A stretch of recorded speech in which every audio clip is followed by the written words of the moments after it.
Hey hi, என் பேர் Kishore. So நேற்று மாதிரியே இன்றைக்கும் 5 மணிக்கே எழுந்திரிச்சு ரெடியாக ஆரம்பிச்சிட்டேன். பட் எவ்வளோ சீக்கிரமாக எழுந்திரிச்சாலும் ரெடியாகி முடிக்கிறதுக்கு 6:15 மேலே ஆயிடுது. ஸோ ரெடி ஆனோடனே கிளம்பிட்டேன். இப்போ எங்கே போயிட்டுருக்கோம் அப்படின்னா ஃப்ரெண்ட்ஸ், நம்ம மெஸ்ஸுக்கு போயிட்டு பிரேக்ஃபாஸ்ட்டு முடிக்கிறது அடுத்த பிளானு. போகிற வழியில் ஒரு ஃப்ரெண்டு கிடச்சிருக்காங்க. ஸோ இவங்களுக்கு என்ன பேர் வைக்கலான்னு சொல்லுங்கள். ஸோ பிரேக்ஃபாஸ்ட்டை முடிச்சுட்டு டீ வச்சுருந்தாங்க. அந்த டீயில் வந்துட்டு சர்க்கரை போட்டு குடிச்சிட்டேன். பட் சர்க்கரை பத்தலை. அதுக்கப்புறம் இப்போ ஆடிட்டோரியம் போய் உட்காடுறேன். நேற்று ஃபுல்லாக ஸ்பீச்சாக போட்டாங்க கைஸ். இன்றைக்கி அந்த மாதிரி இல்லாமல் இருக்கணும். ஸோ ஹாஸ்டல் நெட்வொர்க் கிடைக்காதனால கிடைக்கிற இடத்துல போய் டவுன்லோட் பண்ணி வச்சுட்டு வேணுங்கிற வீடியோலாம் கொஞ்ச நேரம் அப்புறம் யூடியூப்பில் பார்த்துட்டு இருந்தேன். அப்புறம் ஆடிட்டோரியம்குள்ளே போய் உட்காந்துட்டேன். ஸோ ஸ்பீச் கம்மியாக இருந்தால் பரவாயில்ல.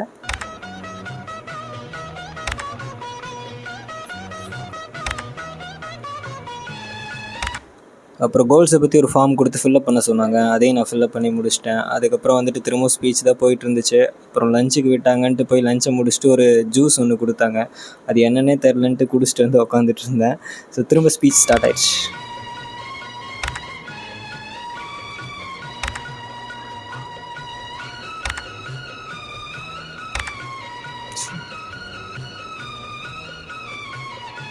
அப்புறம் ட்ரோன் ஷோ ஒன்று நடந்துச்சு. அது நல்லா இருந்துச்சு.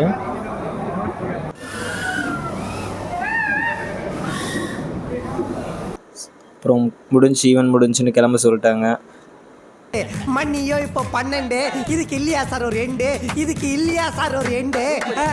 நீ கல்ச்சுரல்ஸ் கம்மி தான், ஸ்பீச் தான் அதிகம். பட் பரவாயில்ல. அப்புறம் எடிட் பண்ணிவிட்டு டின்னரை முடிச்சுட்டு வந்தால் இங்கே ஃபுல்லாக மழை பெஞ்சிட்டு இருந்துச்சு.